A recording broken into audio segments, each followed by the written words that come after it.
Bismillahirrahmanirrahim. Warahmatullahi wabarakatuh. Alhamdulillahirabbil alamin. Wa bihi nasta'inu ala umuri dunya waddin. Allahumma shalli wa sallim wa barik ala sayyidina Muhammadin wa ala alihi wa sahbihi ajmain, amma ba'd. Kadang suara penceramah itu tidak terdengar di ibu-ibu. Saya mau ngetes dahulu, ibu-ibu dengar nggak suaranya, Bu? Alhamdulillah. Jadi pada subuh kali ini kita akan menyampaikan tentang tadabbur dan tafsir. Kemarin itu saya menyampaikan pada Ustadz Joko untuk direvisi, jangan-jangan ada materi saya yang salah-salah gitu kan, tapi malah jadi bocor halus gitu ya. Waktu beliau mengisi kultum ba'da maghrib. Bapak-bapak dan ibu jamaah sholat subuh rahimakumullah, ada perintah untuk melaksanakan tadabbur dalam Al-Quran, dan ini sebetulnya sudah sering disampaikan oleh mubalik kita, oleh ustadz-ustadz kita. Ada dua ayat. Yang pertama surat An-Nisa ayat 82. A'udzubillahi minasyaitonir rajim. Bismillahirrahmanirrahim. Afala yatadabbaruna al-Qur'an? Afala yatadabbaruna al-Qur'an? Walau kana min 'indi ghayrillahi lawajadu fihi ikhtilafan katsira. Sadaqallahul adzim. Maka apakah mereka tidak menghayati, mentadabburi Al-Quran? Sekiranya Al-Quran itu bukan dari sisi Allah, pastilah mereka menemukan banyak hal yang bertentangan di dalamnya. Ayat ini pada satu sisi menyampaikan, kalau Al-Quran itu bukan dari sisi Allah, maka akan banyak perselisihan, akan tidak harmonis satu pasal dan pasal yang lain, satu ayat dan ayat yang lain, kira-kira itu kalau dalam dunia hukum. Karena itu dalam legal drafting itu senantiasa ada satu sesi khusus, program harmonisasi namanya. Apa itu? Yaitu program agar tidak ada kontradiksi antara satu aturan dengan aturan yang lain. Untuk aturannya seperti itu tidak diperlukan. Tidak diperlukan. Karena apa? Dijamin oleh Allah tidak bakal terjadi pertentangan itu. Oleh karena itu, salah satu cara untuk menguji apakah seseorang memahami Al-Quran, memahami ayat-ayatnya secara tepat dengan mencoba meng-cross-check dengan pemahaman ataupun ayat yang lainnya. Kalau ternyata ada pertentangan dengan ayat yang lainnya, maka pasti pemahamannya keliru. Kenapa? Rumusnya tidak ada pertentangan, betul. Rumusnya tidak ada pertentangan. Ya, jadi yang ada sepertinya bertentangan itu banyak. Apa yang sebabnya? Maka memerlukan ahli-ahli tafsir untuk bisa memahami yang sebenarnya. Ya, supaya apa? Kita tidak salah memahaminya, tidak keliru memahaminya. Baik. Kemudian ada dalam surat Muhammad ayat 24. Afala yatadabbaruna al-Qur'an am 'ala qulubin aqfaluha? Maka tidakkah mereka menghayati mentadabburi Al-Quran? Atau apakah hati mereka sudah terkunci? Kalau ini bukan hanya perintah, tapi sudah dengan nada sindiran, ya, sudah dengan nada sindiran, nada sarkas begitu. Ya, apakah mereka tidak menghayati Al-Quran atau apakah hati mereka sudah terkunci? Dan ditanyakan pada kita semua. Ini ayat-ayat ini tadi dua-dua itu bukan hanya untuk kalangan ilmuwan atau ulama belaka, tapi pada seluruh umat Islam. Ditanyai hal ini. Apakah hanya membaca Al-Quran itu sekedar tilawah, baca dia khatam, baca lagi khatam, atau mungkin mengikuti program tahfiz belaka, atau mungkin program tahfiz belaka, tapi tidak mentadabburinya, tidak mencoba mentadabburinya, ya. Bukan menafsirkan, ya, karena tafsir dan tadabbur itu berbeda. Nanti kita akan bahas perbedaannya dengan tafsir. Ini semua kena.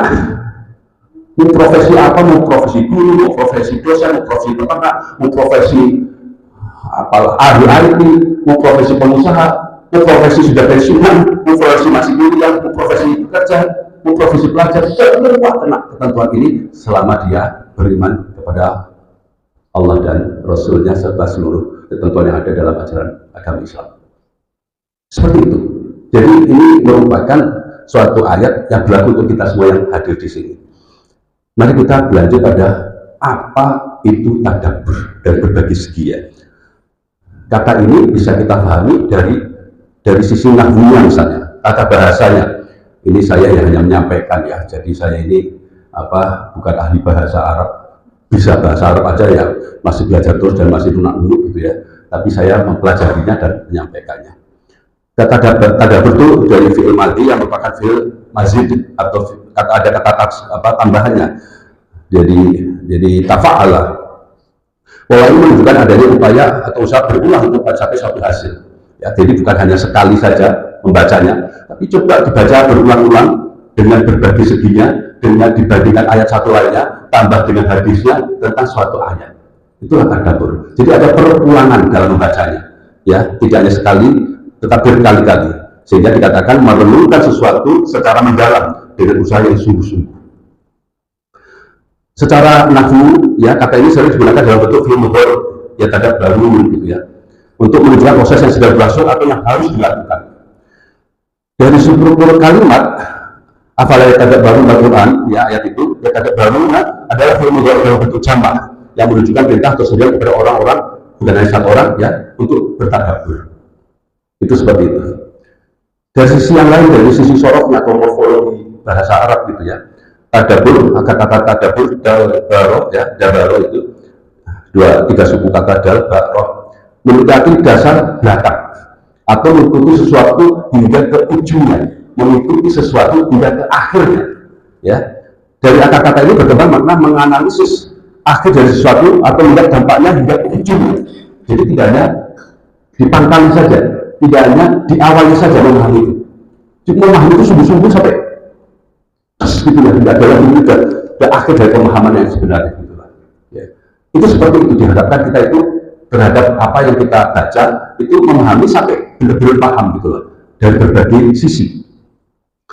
Nah, pola tafa'ala yang digunakan dalam kata tadabbur menambahkan makna usaha yang mendalam dan berulang, sehingga kata ini berarti merenungkan dengan mendalam, tidak sekedar membaca secara literal atau mencari makna tersebut atau hikmah di balik sesuatu. Bahkan dalam istilah yang lainnya itu membaca dengan berjalan, seperti berjalannya makanan dari mulut ke tenggorokan, terus ke dalam, ke usus, dan seterusnya gitulah. Ya, sehingga ada yang mengatakan sampai maaf ya ke bagian belakang tubuh. Ada yang memahami sampai seperti itu.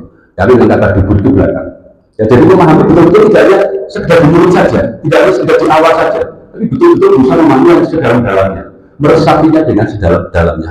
Itulah dari sisi sorofnya. Terus bagaimana dari keindahan bahasanya? Ini keindahan bahasa kata tadabbur ini juga bagus sekali ya, luar biasa ya, atau dari sisi balaghahnya. Dia merupakan istighdam majaz ya, penggunaan metaforis, perumpamaan. Akan kata dabaro tadi itu ya, belakang ujung, namun dalam konteks tadabbur maknanya meluas melihat dengan mendalam hingga memahami akibat atau tujuan akhir sesuatu. Maka kita kemudian sering mendengar ayat-ayat wal akibatul kafirin. Ada juga wal akibatul muttaqin gitu loh. Artinya kita didorong, kita disugesti oleh Al-Quran untuk memahami sesuatu. Orang yang kafir akhirnya seperti apa, orang yang bertakwa ujung-ujungnya akhirnya juga seperti apa gitu. Jadi jangan hanya melihat orang kafir dia itu tidak beriman, dia nanti akan masuk neraka, itu yang awal dan akhir. Tapi proses akibat, sebab akibat ini akan kita lihat. Ini proses ini panjang dari kehidupannya yang nampaknya saja enak tapi sebenarnya tidak enak gitu ya kan. Maka kita melihat orang-orang gitu ya, misalnya yang sering kita lihat gitu ya, yang sering kita dengar informasinya gitu ya, seorang bintang film misalnya gitu kan, ujung-ujungnya matinya bunuh diri padahal dia kaya, cantik, terkenal dan sebagainya. Ini akibat itu suatu proses. Nah kita diminta untuk melihat segala sesuatunya seperti itu. Proses itu kita perhatikan. Pahitnya kufur kayak apa, manusia takwa kayak apa, itu kita diminta untuk mengamati hal-hal seperti itu dari awal sampai akhir. Itu ada penggunaan kata metaforis di situ. Atau tasfir ya, penggambaran. Kata ini menggambarkan seseorang yang tidak hanya melihat permukaan tapi seperti berjalan seperti yang saya sudah sampaikan. Ada lagi konteksnya itu sindiran. Penggunaan kata ini berfungsi sebagai sindiran bahwa Allah mendukung mereka yang hanya membaca Al-Quran secara dangkal tanpa berusaha merenungkan maknanya. Jamaah rahimakumullah. Mari kita dengar bagaimana pendapat para ulama besar. Imam Al-Baghawi, beliau wafat tahun 1516 Hijriah.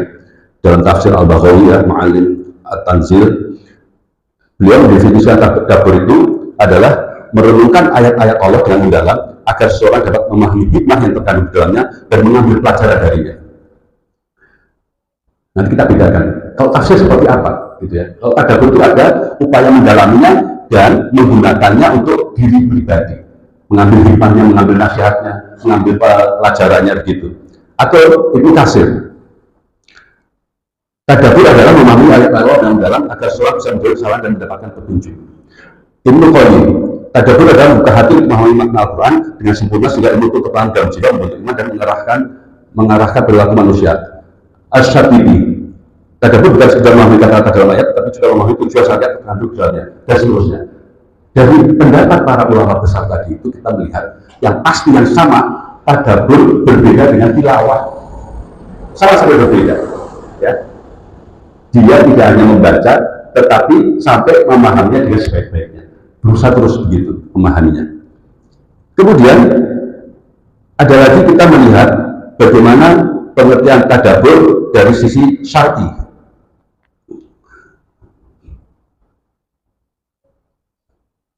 Tadabbur, enggak itu ya.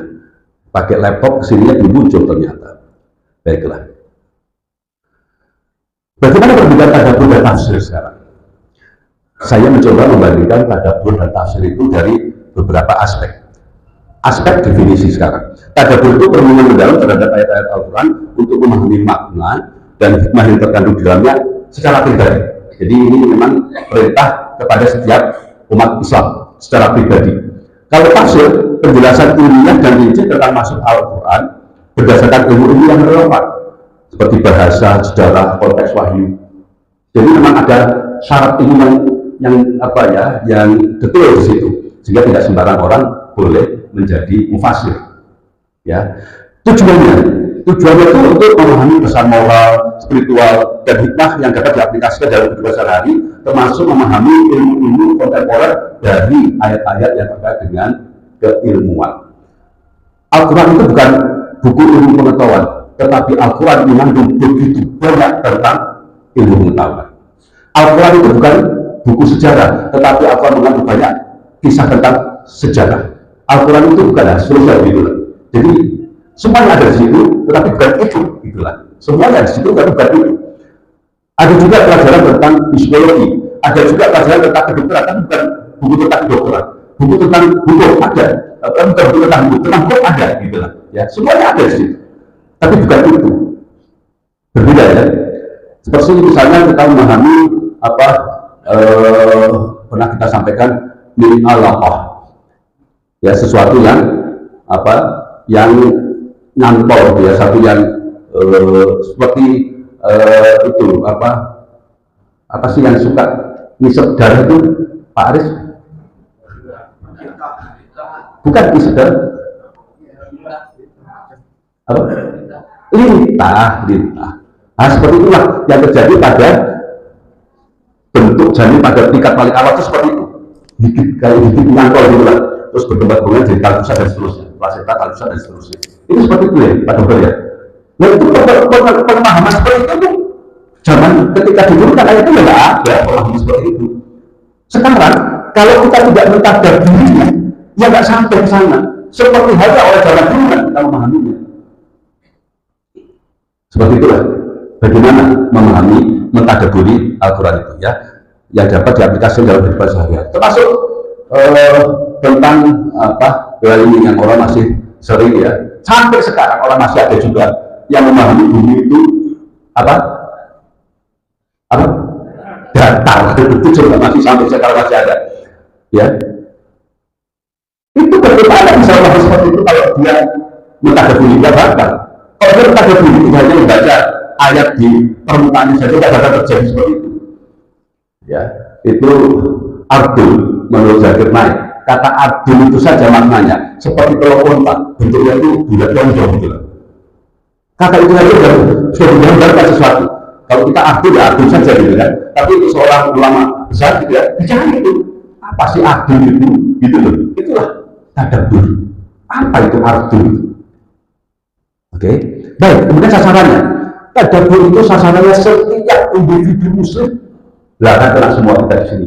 Ya Pak Naiman ya, tidak semua kita di sini. Karena sasarannya setiap individu muslim. Nggak pilih-pilih, nggak pilih umur, nggak pilih pekerjaan, nggak pilih profesi. tanpa harus memiliki keahlian khusus dalam ilmu syar'i. Tetapi kalau tafsir adalah para ulama atau orang-orang yang memiliki kemampuan dalam ilmu tafsir seperti ahli bahasa Arab, sejarah Islam, dan ilmu hadis. Jadi berbeda. Ya, ini berbeda, ilmunya itu berbeda. Kalau dibilang tadabbur lebih mudah, lebih dangkal daripada tafsir itu, karena tafsir itu memiliki prasyarat yang dalam, sehingga dia yang menyampaikan tafsir itu, para mufassir itu punya otoritas terhadap pendapatnya. Ya, itu seperti itu.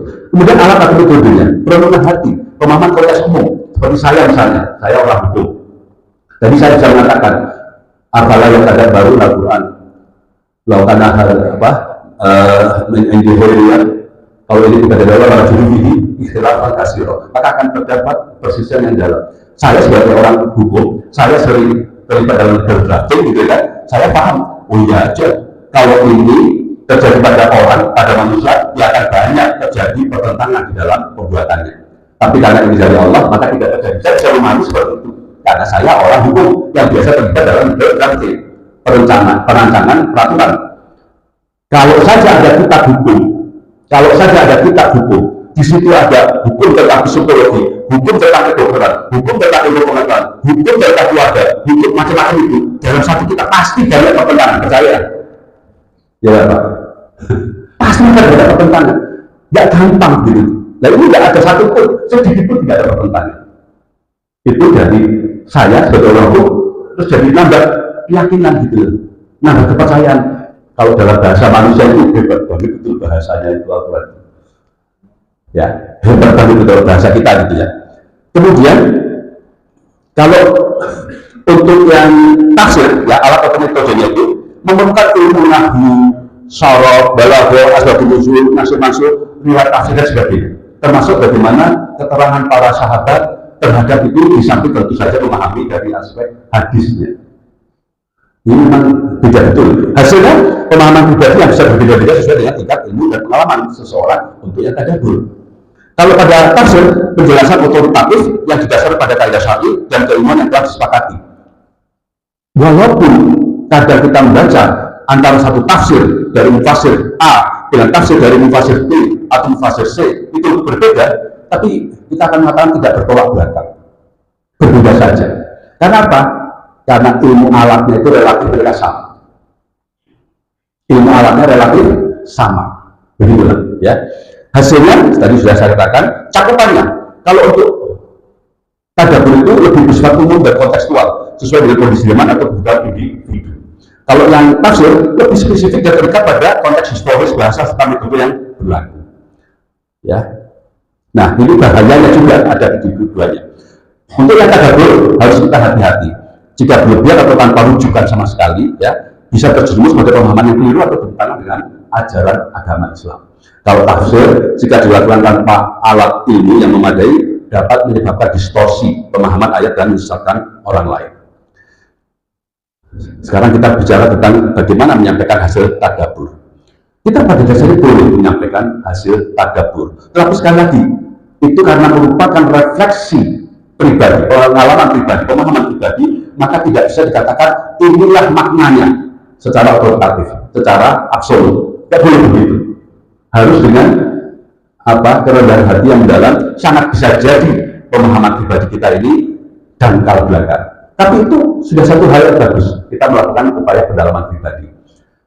Sedangkan kalau tafsir itu kita sebaiknya, kita itu saya yakinlah di sini nggak ada yang sampai kelasnya ulama mufassir gitu kan. Setidak-tidaknya dia cukuplah menyampaikan tafsir menurut Ibnu Katsir, tafsir menurut Jalalain, tafsir menurut dan seterusnya. Itu seperti itu. Sehingga dalam kita menyampaikan tadabbur kita itu pertama tidak keluar dari makna dasar ayat. Ya, ini makanya tidak tergesa-gesa, jangan tergesa-gesa menyampaikannya. Yang kedua, tidak menyimpulkan hukum syar'i atau istinbat hukum. Jangan. Ya, yang ketiga, menyampaikan sebagai bentuk renungan, bukan tafsir otoritatif. Kemudian, sebaiknya kalau mampu, dan mestinya sekarang ini jauh lebih mudah ya, itu mentadabbur itu juga perlu dengan membaca tafsir ulama bersanad. Jamaah rahimakumullah. Saya ini seneng utak-atik apa DJI gitu ya kan. Sekarang ini kan ada yang namanya ChatGPT, iya kan? Pernah ada yang pernah dengar ChatGPT mungkin bisa ngacuk. Yang belum pernah bisa ngacuk. Yang tidak ngacuk silakan ngacuk. Ya, jadi dari ChatGPT itu saya kasih tahu ya, saya misalnya ada ayat gitu ya, saya nggak paham, saya buka tafsir untuk tafsir, nah itu ada terjemahannya gitu kan. Kadang-kadang saya screenshot yang asli bahasa Arabnya, saya perintahkan ChatGPT, saya pakai yang premium, jadi jauh lebih bagus gitu ya, apa hasilnya gitu ya. Saya screenshot, saya tanyakan terjemahkan seperti apa adanya, terjemahkan ya. Nah, nanti saya bandingkan terjemahannya dengan terjemahan yang sudah disediakan. Nanti sebenarnya juga saya screenshot pada Jalalain atau Al-Mawawi dan sebagainya yang saya perlukan, saya screenshot terjemahkan, dia terjemahkan.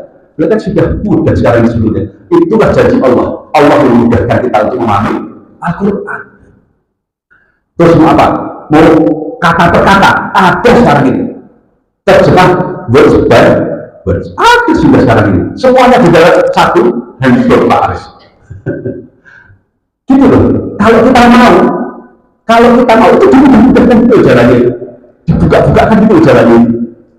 Tapi kalau memang maunya ya baca tilawah saja, ya sudah selesai di situ. Nggak terpikir itu nyari itu sampai seperti itu. Saya bertanya, carikan makna tadabbur secara lughawi atau etimologi kalau bahasa Indonesia gitu ya, bahasanya bahasa dalam bahasa, dan secara syar'i muncul juga. Apakah keterangan Anda itu bisa dikutip? Muncul lagi juga. Gitu loh. Dimudahkan segala sesuatunya. Belum lagi di dalam aplikasi saya itu ada sudah di situ berbagai tafsir. Ada 7 tafsir di situ. Ya, mungkin juga ada yang orang punya kitab tafsir apa itu yang sering dipakai Ustaz Khotot itu apa Ustaz Bila? Nah, itu dia pakai kitab tafsir khusus dalam bentuk aplikasi sendiri juga. Cuma itu nggak ada terjemahannya. Ya. Nah, kalau untuk orang seperti saya kan perlu terjemahannya. Ustaz Bila saya kira nggak perlu terjemahannya. Itu seperti itu bilang, ya. Itu seperti itu dimudahkan. Apalagi kalau ini sekedar untuk kepentingan permohonan pribadi. Saya tanya berlapis-lapis dalam perut, ya, di dalam kandungan. Itu seperti apa maksudnya? Jelaskan. Tafsir kontemporer apa? Jelaskan situ. Gitu loh ya. Nah, ada beberapa risiko yang perlu dihindari di dalam kita itu menyampaikan hasil tadabbur kita. Yang pertama, mengatakan sesuatu tentang Allah tanpa ilmu. Tadi itu ayat yang disampaikan Ustaz Tuliba tentang ruh saja, jangankan tentang Allah, tentang ruh saja kita jangan coba-coba lah menyampaikannya kalau dalam Allah itu hanya kasih sedikit saja gitu ya. Kemudian menyebarkan pemahaman yang keliru. Wah, ini sudah banyak sekali, bahkan sudah banyak kemudian menjadi suatu kelompok sendiri. Saya kasih contoh misalnya begini. Ada yang menafsirkan tentang Nabi Muhammad itu adalah Rasul terakhir, tapi bukan Nabi terakhir. Anda khawatir seperti itu. Ada lagi dalam sebuah tafsir, saya punya tafsirnya, ya. Ahmadiyah ini, bukan saya nggak tahu ya Qadir atau Lahori. Di situ dikatakan bahwa Maryam itu punya suami, namanya siapa? Yusuf. Cuma memang nggak terkenal, tinggalnya di desa. Apa hubungannya terkenal dia kagak? Udah jelas Isa ibnu Maryam gitu loh. Nggak ada dalam ceritanya itu kok orang dinisbatkan pada ibunya, nggak ada ceritanya. Walaupun sudah bapaknya ini dari sini kan berdasarkan bapaknya juga, gitu. Nggak ada ceritanya.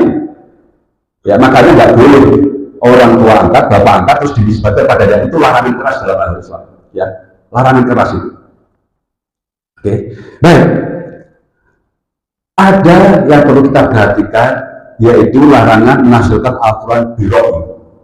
Ya, mangkola fil Quran biroi, ya, saya tabawa maqadahu minan nar. Ya, saya tabawa maqadahu minan nar. Maka adalah yang berpusaka tempat duduknya di neraka. Barang siapa berkata mangkola fil Quran, barang siapa bicara tentang Quran menurut rohnya saja, menurut logikanya belaka, logikanya sendiri belaka, gitu kan? Silakan menempatkan dirinya di neraka. Hadis riwayat Tirmizi nomor 2950. Hadis ini menekankan Rasulullah tidak menafsirkan Al-Quran tanpa dasar ilmu yang kuat dan mengingatkan bahaya besar bagi mereka yang melakukannya. Penafsiran Al-Quran seharusnya didasarkan pada ilmu yang benar, pemahaman yang mendalam, dan seterusnya. Serta kalau belum cukup ilmunya, ya membaca tafsir-tafsir yang ada. Dan itu sudah banyak sekali tafsir-tafsir sekarang ini. Sayang sekali kalau seperti Ibnu Katsir itu kalau dijentrek gitu ya, di apa dijentrek itu ya, diurutkan gitu ya, itu waduh, tak berapa senti itu panjangnya itu. Begitu dahsyatnya ya. Kita sekarang bikin satu itu ada berapa buku kan, mungkin sampai berapa belas buku kan. Tafsir Katsir kalau dalam bahasa Indonesia itu. Kita sekarang ini terjemahan bahasa Indonesia. Kita sekarang ini bikin satu buku aja udah jadi dokter. Ya, disertasi saya itu kalau saya DP buku ada berapa ratus halaman. Udah jadi dokter. Itu Katsir itu berapa kali dokter gitu ya. Itu seperti itu. Nah, contoh-contohnya banyak ya. Contoh bagaimana tafsir Biro ini banyak. Saya pernah dengar ada orang dari ini aliran liberal. Dia mengatakan yang namanya Khomer itu jika memakzulkan, kalau sedikit dia tidak memakzulkan, dia tidak apa-apa. Ada lagi yang mengatakan innama yakhsyallahu min ibadihil ulama. Innama yakhsyallahu min ibadihil ulama. Sungguhnya yang yakhsyallah, yang takut pada Allah karena keagungannya gitu ya, keagungan Allah dari kalangan hamba-hamba Allah itu adalah para ulama. Ayat ini diletakkan oleh Allah pada suatu ayat cerita tentang tumbuh-tumbuhan sampai kemudian binatang sampai binatang melata. Kok kemudian ada yang mengatakan di antara para ulama itu ada yang bentuknya binatang? Ini cerita kalau begini cara menafsirkan ini kan kacau gitu. Ada yang begitu. Ini dironi. Ya, karena apa? Tidak ada harmonisasi dengan ayat ataupun hadis. Tunggal dia itu, tidak ada pendukungnya. Atau lagi kapan itu ada yang menulis disertasi tentang bilkul yamin, ya, hamba budak gitu ya. Ada lagi tentang misalnya maaf ya, foto untuk pre-wedding dikatakan perzinahan. Bagaimana ini? Maksudnya baik tapi tidak tepat gitu lah. Ya kan definisi zina itu kan sudah jelas bagi Rasul, yaitu seperti masuknya ember ke dalam sumur gitu loh. Ya, itu ada definisinya semuanya itu enggak seperti itu cara. Nah, itu namanya biro. Atau jilbab itu bukan merupakan ketentuan syariat, itu merupakan adat orang Arab aja tak harus seperti cara berpikir itu. Ya, parah kalau begini. Gitu ya, contoh-contoh biro itu seperti itu. Atau waris ini sejak zaman Menteri siapa dulu, Munawir dulu itu pernah menyampaikan mesti ada revisi hukum tentang waris. Sampai ada seorang ustadz mempertanyakan, kalau kopiah tidak pas untuk kepala kita karena kesempitan, maka kopiahnya yang perlu diganti atau kepalanya yang diganti. Sampai seperti itu gitu lah, mengkritik dari seperti itu. Masa kepalanya kemudian disempitkan atau kepalanya dibesarkan? Ya enggak, ya kopiahnya ada di sini ya. Gitu loh. Masa Al-Quran kemudian dirubah, mana? Itu sampai seperti itu. Orang tidak melihat masalah waris ini secara komprehensif, secara keseluruhan gitu loh. Hanya melihat kok nggak adil ya, seolah-olah gitu. Laki-laki dapat satu, wanita dapat separuh. Kan nggak adil gitu. Dalam kacamata yang tidak mentadaburi atau membaca tafsirnya dalam dalam. Jangan salah, separuhnya itu miliknya sendiri. Laki-laki satu itu miliknya orang banyak.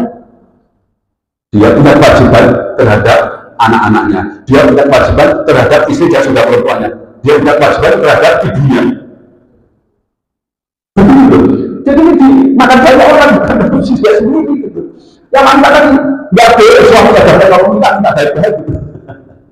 Ya jadi kalau ada rapat keluarga, pembagian warisan ini milik via istri kita, supaya kita nggak usah mungkin daripada pengen tapi nggak berhak gitu loh. Ya, kan aja urusan sendiri saja gitu loh. Jangan mungkin. Tapi kalau warisan itu merupakan warisan dari pihak si suami, isi bolehlah tanya-tanya gitu. Ya tidak, setuju bu? Gitu. Karena dia merupakan tanggungan dari suaminya, gitu loh. Saya alhamdulillah nggak nanya-nanya, sejak berapa sih, Mas? Sebagai itu apa? Untuk bangun apa kok salah saja lah, misalnya dia sini tuh ngomong pribadi dia gitu. Jangan campur-campur. Nah kalau begini dibilang nggak ada itu bagaimana gitu loh. Ya kan? Gitu nggak ada gitu loh. Yang nggak adil bukan sebarat, itu nggak adil. Sudahlah sama besarnya. Terus kemudian kalau misalnya terjadi, ini maaf ya, di dalam hukum barat itu terjadi perceraian itu bagi paro ekti sama besar harta gono-gininya. Jadi ada yang salah dalam membaca hukum, hanya membaca dari apa? Permukaannya saja, baca secara surface saja, permukaannya saja, tidak mendalam. Baik, jamaah rahimakumullah, kesalahan-kesalahan seperti itu bukan hanya merupakan kesalahan yang dilakukan oleh orang-orang yang kurang paham agama, ya Pak Ewe ya. Yang lebih bahaya, kesalahan itu dilakukan oleh orang-orang yang paham agama, orang-orang yang ahli tafsir. Oh, orang yang harus dikatakan dia sebagai ahli tafsir. Ada loh itu, seorang apa ya, kepala atau direktur atau rektor, saya nggak tahu istilahnya. Saya mau nyebut lembaganya nggak enak saya, karena saya bersahabat baik juga, tapi dia salah, jelas salah. Dia mengatakan begini, apa, Arijalu qawwamuna 'ala nisa, gimana terus salah ayat gitu ya. Arijalu qawwamuna 'ala nisa, kan itu sudah jelas. Laki-laki itu dia memimpin wanita, kan gitu ya, sudah jelas sekali. Kita sering kita dengar gitu ya. Tetapi kata dia, kalau saja yang kerja yang wanita, maka wanita lah Arijalu itu seperti kalau dia tafsirkan itu Arijalu itu seperti gentleman. Ladies and gentlemen, kalau ladies and gentlemen disebut barengan, maka yang ladies itu perempuan, yang gentleman untuk laki-laki. Tapi kalau cuma gentleman saja itu bisa laki-laki, bisa perempuan. Arijal, kalau sudah disebut arijal, bisa laki-laki, bisa perempuan. Tapi kalau arijal dengan anisa, itu maka masing-masing punya makna sendiri-sendiri. Tapi dia mengatakan, kalau yang menafkahi yang perempuan, maka yang perempuan yang jadi arijal. Terus yang laki-laki minang jadi nisa gitu. Bagaimana gitu loh. Oh jelas dia apa sudah ulama besar gitu ya, di Indonesia ya, di Indonesia sudah ulama besar. Kalau ingin tahu namanya nanti tanya pribadi saja, saya nggak sampai hati itu namanya di forum itu. Sampai saya baca berulang-ulang di YouTube ini, benar nggak sih gitu? Benar, coba ulang lagi benar seperti itu. Dan masih banyak sekali ulama-ulama yang apabila sudah mulai ada kaitan dengan Umarok, gitu ya, mulai dia menjadi corongnya Umarok. Terus dia kemudian berubah dalam memahami atau mengubah dalam memahami tentang Al-Quran. Ini lebih bahaya daripada kita yang awam. Boleh jadi hukumannya, ya sanksinya di akhirat nanti lebih dari 1 kali, 2 kali lipat. Karena memang dalam Al-Quran itu ada pihak tertentu yang hukumannya 2 kali lipat kalau dia berbuat salah, dan 2 kali lipat kalau dia berbuat benar. Baca Al-Ahzab ayat 30 dan 31 tentang istri-istri Nabi. Kalau dia berbuat salah, hukumannya 2 kali lipat. Kalau dia berbuat benar, hukumannya 2 kali lipat. Itu dalam hukum biasa juga ada seperti itu. Kalau kita mencuri dalam kondisi biasa, hukumannya 1 kali, misalnya begitu ya. Tapi kalau kita mencuri pada kondisi sudah terjadi disaster, bencana, katakanlah waktu tsunami gitu ya kan, terus ditanya Allah gitu ya, menolong bantuan saya juga, itu hukumannya lebih berat. Hukumannya lebih berat. Saya membayangkan sebagai orang hukum, memahami tadabbur Al-Quran gitu ya, mestinya hukuman pada para pejabat itu 2 kali lipat kalau melakukan korupsi daripada rakyat. Setuju nggak Ustaz? Setuju nggak Ustaz? Setuju nggak hukum ya? Setuju. Kenapa? Pejabat itu aksesnya kepada hukum jauh lebih besar, aksesnya kepada penegak hukum termasuk kepada pengacara jauh lebih besar. Sementara rakyat, maaf ya, jangankan lewat pengacara, cari pengacara aja susah kadang-kadang. Ini bukan karena saya pengacara ya. Itu seperti itu. Nah, kalau orang pejabat, pengusaha, kadang-kadang Pak Naiman, itu mereka punya pengacara sampai 50, 30, kuat dia banyak. Nah, orang seperti itu bisa hukumannya lebih berat, paling 2 kali lipat, begitu loh. Ini saya paham seperti itu dari mana? Ini dari Al-Quran. Gitu loh. Harusnya seperti itu. Termasuk disertasi saya itu tentang hukuman mati, tapi bukan semata-mata hukuman mati. Kalau orang hanya hukuman mati saja, itu hanya mengurangi jumlah statistik manusia, kan gitu. hukuman mati itu yang dipertontonkan di hadapan orang banyak. Supaya apa? Ada beneran saya bandingkan, ya apa yang ditentukan dalam Al-Quran tadi itu, ya saya bandingkan dengan hukuman mati di beberapa waktu yang lalu, termasuk hukuman mati di Cina itu berapa 2 dipertontonkan ibaratnya. Termasuk di Amerika, negara bagian Amerika, yaitu dari pertontonkan, itu berlaku hukuman mati up and down, mati dan hidup. Ada yang berkurang berapa terus dicabut, diabolisi, diteruskan lagi ternyata ada manfaatnya juga itu. Ya begitu juga di Indonesia sekarang ini hukuman mati terancam hukuman mati. Berarti ya maksudnya pasal tentang hukuman mati terancam hukuman mati. Kenapa? Itu boleh diterapkan dengan syarat yang sangat berat. Nyaris boleh dikata orang di situ berbuat sejahat apapun, membunuh 100 orang saya itu boleh jadi dia dan jadi hukuman mati. Begitu hukuman mati terancam hukuman mati. Ini kita ini kalau nggak mengikuti gayanya aturan, tidak mengikuti maknanya aturan, tidak mengikuti dalam-dalamnya aturan, ya seperti itu jadi. Perhatikan juga ya, aturan itu dalam satu balaghah itu banyak yang dengan sindiran, banyak yang dengan sarkasme. Cara kita memahami sesuatu dengan jauh lebih tajam dengan bahasa seperti itu kadang. Kalau dengan bahasa biasa-biasa saja itu kadang-kadang nggak kenal gitu, nggak apa ya, ya ini baru. Kadang-kadang mesti bahasa yang tajam, bahasa sindiran. Bentuknya pertanyaan. Sekarang ini kalau kita lihat bicara seperti itu juga insya Allah akan menjadi bahasa yang jauh lebih komunikatif. Itu seperti itu, ya. Ya ini kembali kepada tadabbur tadi itu. Setelah kita memahami makna tadabbur, makna tafsir, kemudian kita memahami habis ya. Alhamdulillah, saya tunggu tadi itu, ini materinya sudah hampir habis, kok belum juga gitu ya. Udah mulai stres saya ini. Kalau masih ngomong lagi nanti ngomongnya kemana-mana lagi ya. Udah ini, habis waktunya. Baiklah. Masih lama nih? Masih banyak waktu. Ya, jadi setelah kita memahami, yang pertama tadabbur itu untuk seluruh umat Islam. Seluruh yang ada di sini, seluruh yang ada di sini punya kewajiban tadabbur, ya enggak? Tentu yang kedua dengan keterbatasannya masing-masing. Jangan memaksakan diri. Tetapi keterbatasan ini sekarang ini sudah banyak dipermudah oleh Allah sendiri, Allah Ta'ala sendiri, dengan berbagai teknologi yang diciptakan manusia melalui tangan-tangan ahlinya. Walaupun yang menciptakan teknologi itu mungkin tidak berfungsi sampai sejauh itu. Yang keempat, sifatnya lebih sebagai merupakan refleksi pribadi. Jangan menganggap, menyatakan hasil tadabburnya itu sebagai suatu semacam tafsir otoritatif, sesuatu yang gini loh maksudnya, gini loh maknanya ini, nggak boleh seperti itu. Dia akan datang, ya. Nanti kita akan merasakan perbedaan tadabbur dengan tafsir itu. Tafsir itu sifatnya orisinil gitu loh. Dia tidak mempersoalkan zaman, mau dimaknai di zaman ini atau zaman itu, tidak mempersoalkan sana itu tafsir. Jadi betul-betul dia pakai ilmu alat, ya. Sedangkan kalau tadabbur dia bisa berkesesuaian dengan zaman, bisa berkesesuaian dengan ilmu tertentu, bisa berkesesuaian dengan apa yang menjadi pengalaman pribadi dan sebagainya. Katakanlah misalnya, kata andada, tafsir tentang andada jelas, gitu ya. Saya tidak sebutkan tafsir andada, biasanya kata tafsir tentang andada. Yuhibunahum kahubullah, itu andada. Orang mencintai andada, yaitu sesuatu yang semacam diandalkan selain Allah, itu mencintainya seperti mencintai Allah juga bayangkan.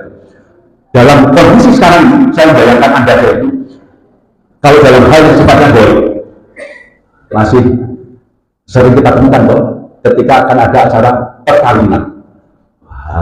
Ini mesti dilakukan pada tanggal sekian gitu. Kalau nggak bahaya, jangan sampai dalam 1 tahun kita menikahkan anak kita sekaligus lebih dari 1. Ya kita sudah baru tahu, tapi kan masih 1 tahun tentangnya. Ya, kemudian lagi harus ada beberapa makanan yang disediakan. Ya itu terus makan, bukan kasih saja. Oh banyak sekali gitu. Kalau nggak seperti itu bagaimana? Ya kurang bagus. Oh berarti kita membayangkan ada suatu zat yang bisa membuat kita tidak bagus atau kurang bagus, atau ada suatu zat yang bisa membuat kita jadi bagus atau tidak bagus. Selain Allah itu kan ada. Bahaya ini, syirik kubur ini, hati-hati ini. Nah saya itu secara tadabbur melihat fenomena seperti itu, kejadian seperti itu, saya membayangkan seperti inilah menurut pemahaman saya tadabbur kekinian. Bukan lata usaha lagi gitu ya mas ya, ya Ustaz ya. Tapi seperti ini sekarang. Dan ini bukan hanya ada dalam tradisi satu satu episode saja, bukan hanya orang Jawa saja begini. Di Kalimantan juga saya begitu itu. Mungkin zaman dulu ketika Eropa masih sedikit ada aspek percaya dengan zat yang maha besar itu ya, mungkin juga masih ada begini. Sekarang kan mereka sudah jauh lebih ateis gitu ya. Demikian, baiklah, alhamdulillah. Kita kalau masih ada, mungkin ada tambahan, ada koreksi, kami persilakan. Ada pertanyaan? Tidak ada. Oke. Ada Ustaz. Ustaz, ada siapa? Ini bagian belakang Ustaz. Mana belakang itu? Ini belakang. Oh iya. Ini nanti habis ini Pak Naiman. Untungnya duduk dekat pemegang mikrofon gitu Ustaz. Langsung mikrofon. Di sini Ustaz. Ya. Assalamualaikum warahmatullahi wabarakatuh. Baik, Ustaz. Jadi menyimak yang disampaikan Pak Lutfi tadi sama menurut saya luar biasa. Ya, runut ya. Dan tadi saya diskusi dengan teman Bapak sebelah, kayaknya perlu ada bagian kedua gitu. Dan seterusnya. Ya. Tapi ingin saya sampaikan bahwa beberapa istilah yang saya cerna ada mentadabur, kemudian menafsirkan, ya itu dua kata yang luar biasa kalau dikaji. Tapi saya ingin sedikit menanyakan, ada proses di mana sesudah atau sebelum mentadabur mungkin ada proses menterjemahkan sesuatu, gitu ya. Kemudian ada lagi istilah menginterpretasi. Gitu ya. Nah mungkin pertanyaan saya, kalau berkenan mungkin ada nggak yang biasa Pak Lutfi lakukan ya, kalau bicara tadi legal dokumen dan sebagainya, itu melakukannya apa? Menerjemahkan dulu, ya, baru menginterpretasikan, kemudian baru menafsirkan. Nah, atau ada tahapan yang sifatnya random, ya. Jadi tidak baku dan sebagainya. Tapi bicara tentang tadabbur Al-Quran udah pasti sangat beda, karena tadi saya setuju bahwa tadabbur itu levelnya di dalam benak kita. Ya, tapi ketika udah masuk dalam ranah dakwah mungkin itu udah bicara ilmu tafsir, ilmu. Jadi mungkin singkatnya, mungkin ya. ada nggak tahapan interpretasi sebelum menafsirkan gitu. Baik. Kemudian tahapan yang mungkin biasa dilakukan dan dari sisi legal dokumen dan dari sisi mentadabbur Al-Quran. Itu ya. Terima kasih Ustaz. Baik, terima kasih. Alhamdulillah. Jazakallah. Yang pertama saya baca tafsirnya dulu. Saya baca tafsirnya dulu. Biasanya saya baca itu tafsir yang ya pada umumnya orang pegang gitu ya. Itu tafsir. Karena ilmu tafsir itu tafsir yang disanad ya, yang sanad ya. Beliau beda dengan ilmunya tafsir. Ada tafsir yang mengkhususkan pada bagaimana Nabi SAW menyampaikannya sehingga kurang lengkap gitu kan, karena hanya berdasarkan hadis gitu kan. Ada lagi yang berdasarkan pada pada nahwu sorofnya, ini bahasanya seperti jalan lain misalnya gitu kan, atau macam-macam lah gitu ya. Tapi kalau tafsir itu relatif lengkap gitu, bahkan menyebutkan ya sumber-sumber hadis yang kita ini dari. Nah itu saya sering baca tafsir itu, karena sebelum kita melanjut memahami di jauh itu, setidaknya sudah punya background story lah gitu ya, tentang satu ayat gitu ya. Misalnya begini, ya ayyuhan nasu taqu rabbakum alladzi khalaqakum min nafsin wahidah wa khalaqa minha zawjaha wa basa minhuma rijalan katsiran wa nisaa wattaqullaha alladzi tasaaluna bihi wal arham. Ini wal arham kok tahu-tahu cuma berkata pada Allah alladzi tasaaluna bihi, yang kalian saling meminta karenanya, wal arham ini bagaimana kok tahu-tahu dengan silaturahmi, apa perintahnya kepada silaturahmi yang gitu. Ini kan kalau dibaca buku aja nggak tahu loh maknanya. Ya kan? Nah, baca tafsirnya di situ. Oh, maksudnya wattaqul arham, bertakwa pada tali silaturahmi. Apa artinya bertakwa pada tali silaturahmi? Artinya antakau, jangan memutuskannya.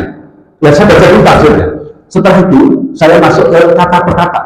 Sudah ada sekarang ini kata per kata. Statusnya sebagai fi'il atau isim itu sudah ada gitu, ya, kata per kata itu. Terus kemudian saya mencoba searching. Ya. Ini muncul berapa kali kata ini. Nah sekarang kalau dulu kita harus buka mukjam, saya juga punya mukjam. Ya, dalam mukjam itu satu ayat atau satu frasa itu muncul berapa kali? Itu ada. Sekarang itu sudah pakai digital sudah bisa Pak. Gitu loh. Jadi sudah sangat mudah sekarang kalau kita mau. Daripada buka lama-lama Facebook, Instagram udah ada berapa buka ini ada apa gitu ya. Gitu loh. Sudah banyak gitu. Yang nanti kemudian mencoba melihat googling gitu, misalnya tentang al-muluk ya, kemudian lihatlah berulang lagi, maka pandanganmu akan kembali pada dirimu. Ini kan mesti ada penjelasan. Kalau nggak ada manfaatnya kalau ada penjelasan. Padahal ayat-ayat itu semuanya untuk umat muslim. Saya juga bisa dapat manfaat dari ayat itu. Kan begitu. Tapi apa ini? Saya kan dapat manfaat dari ayat itu. Saya cari lagi ayat itu tentang alam, ya. Di dalam alam itu ada ini tadi berbeda ya, sekali lagi ya. Ternyata ada namanya lingkaran Einstein. Kalau kita melihat sesuatu lurus gitu ya, ini seandainya kita melihatnya dengan mampu ya, memandang tidak pakai kedip, itu nanti penglihatan kita itu nggak lurus ya, tapi menurut ilmu Einstein nanti akan kembali ke mana? Ke apa ini? Tunggu ya, apa? Hah? Apa? Tengkuk kita, akan kembali ke tengkuk kita. Seandainya pandanganmu tidak lelah, ini pendapat pribadi ya. Itu saya membayangkan seperti itu. Dahsyat ini ilmu alam kita tinggi untuk orang-orang ya. Kalau dibaca ya akan dengan lelah gitu bahasanya itu ya. Di dalam Al-Quran itu ya, Al-Mulkan apa atau selanjutnya. Saya mencoba, saya merasakan betul apa gitu. Ini saya begitu loh ya. Tapi sekali lagi ini ada itu manfaat pribadi. Dari situ saya, Masya Allah gitu loh. Oke, cukup ya. Terakhir, Ustaz Aiman, karena sudah lagi sudah masuk sholat. Waalaikumsalam, sudah. Mic-nya gitu. Saya cepatkan saja karena tinggal sedikit. Alhamdulillah oleh Buya kita sudah dijelaskan panjang lebar mengenai mentadaburi. Artinya mempelajari, merenungkan untuk bisa diimplementasikan dalam kehidupan sehari-hari. Nah, untuk itu kita semua sudah tahu konsep Islam ini adalah kasih sayang, bukan yang kasih sayang. Kasih sayang itu apa? Kasih sayang adalah mereka yang beriman dan melaksanakan amalan solehan akan diberikan atau dibayar atau dikasih reward surganya Allah yang penuh dengan kenikmatan. Terkait dengan itu, di dalam Al-Quran sudah dinarasikan oleh Allah, ada misalnya bahwasanya berita gembira dan peringatan ini juga sudah disampaikan kepada para ahli kita. Jadi bukan untuk Islam saja, orang di luar Islam juga sudah disampaikan. Dan mereka yang bisa menerima tentunya akan juga di bagian masukkan ke surga. Yang tidak sudah jelas akan masuk ke dalam neraka jahanam.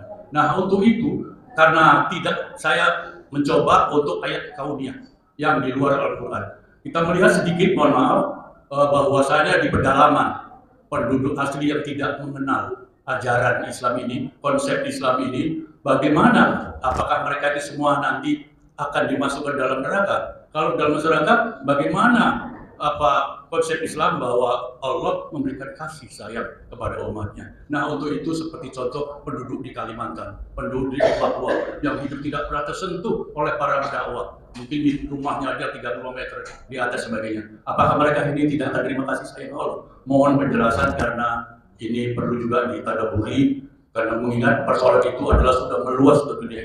Atas penjelasan Buya, terima kasih. Terima kasih Pak Ahmad. Jadi ini memang perlu hati-hati betul untuk membahasnya gitu ya Pak Rahman ya. Jadi ada ketentuan di dalam Al-Quran itu Allah tidak akan mengazab suatu kaum sebelum mengutus Rasulnya. Ya saya lupa bahasa aslinya gitu ayatnya gitu ya. Artinya ayat Al-Quran itu pada dasarnya itu terbuka untuk diakses itu, untuk sampai. Tetapi kalau toh sudah demikian masih saja ada yang belum gitu ya, sama sekali, pernah mendengar sama sekali gitu ya kan, maka kemudian para ulama biasanya menyampaikannya dikembalikan pada Allah SWT saja lah, bagaimana nanti dia di akhirat. Karena itulah yang namanya dakwah itu menjadi wajib kifayah bagi umat Islam ya. Karena apa? Supaya mereka bisa kemudian terbawa ke dalam agama kita. Nah, ini permainannya atau hukumnya itu seperti itu. Jadi apakah mereka nanti akan langsung semuanya ke neraka? Allah Ta'ala yang bisa menjawab. Allah Azza wa Jalla yang tahu. Tetapi kita dalam konteks kita sebisa mungkin kita bisa menembusnya dan menyampaikannya. Nah, ini dalam kondisi kekitaan ini Pak Naiman itu yang tidak mudah. Karena apa? Terus nanti kita bisa dianggap seperti zaman-zaman awal di Mekah dulu itu di dalam menyampaikan ajaran agama Islam, menimbulkan situasi yang istilahnya tidak kondusif, bahkan kesannya radikal kalau kita menyampaikan pada orang-orang seperti itu. Ini yang perlu kita renungkan bersama tentang hal itu. Demikian ya Pak Naiman ya. Cukup? Baik, saya kira cukup ya. Baik, kita tutup dengan doa kafaratul majelis. Subhanakallahumma wa bihamdika asyhadu an la ilaha illa anta astaghfiruka wa atubu ilaik. Assalamualaikum warahmatullahi wabarakatuh.